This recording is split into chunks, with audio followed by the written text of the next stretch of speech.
లోకం రకరకాల వాటి విషయాల్లో ఆనందపడతా ఉంటుంది. మనమైతే ఎల్లప్పుడూ ప్రభువునందు ఆనందించడం అనే దాన్ని సాధన చేయాలి. ఎందుకంటే లోకం ఇచ్చే శాంతి కానీ, లోకం ఇచ్చే ఆనందం కానీ, లోకం ఇచ్చే సంతోషం కానీ, లోకం చూపే ప్రేమ కానీ అంత టెంపరరీ. మళ్ళీ చెబుతున్నా, లోకం ఇచ్చే శాంతి కానీ, లోకం ఇచ్చే ఆనందం కానీ, లోకం ఇచ్చే ప్రేమ కానీ టెంపరరీ, తాత్కాలికం. లోకం ఇచ్చే సంతోషం కానీ, లోకం ఇచ్చేటువంటి సపోర్ట్ కానీ మనకంతా తాత్కాలికం, టెంపరరీ అన్నమాట. అదంతా అల్ప ఆనందం అంటారు, అంతవరకే.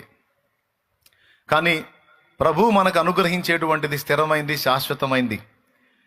ఆయన నా శాంతిని మీకు అనుగ్రహిస్తున్నాను, అది లోకం ఇచ్చినట్టు మీకు ఇవ్వట్లేదు, నా శాంతిని మీకు ఇస్తున్నాను అని యేసు ప్రభు మాట్లాడాడు యోహాను సువార్తలో. కాబట్టి ప్రభు మనకి శాంతిని ఇవ్వగలడు, ప్రభు మనకు ఆనందాన్ని ఇవ్వగలడు, ప్రభు మనకి సహాయం చేయగలడు.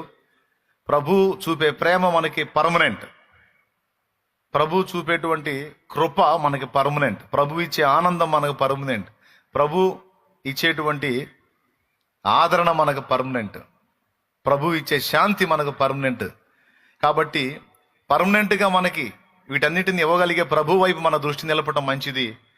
ఇది మీకు మంచిది, నాకు మంచిదని పరిశుద్ధాత్మ దేవుడు పౌలు మహనీయుని ద్వారా ఆ మాట రాయించాడు.